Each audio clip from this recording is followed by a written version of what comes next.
Diary, this is a May 2024 update of the Wixford Village Hall construction. We're inside. You'll see we still don't have any floors, but they have cleared the space because the floors are being put down this week. Air conditioners are in, sound panels are in, kitchen is mostly in.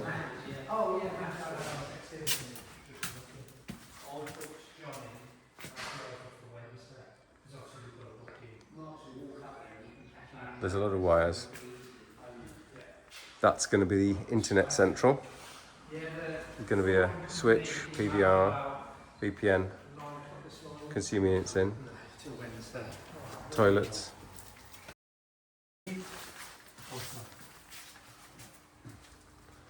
Meeting room. Fingerprint doors are in. Up and down. Finally for storeroom.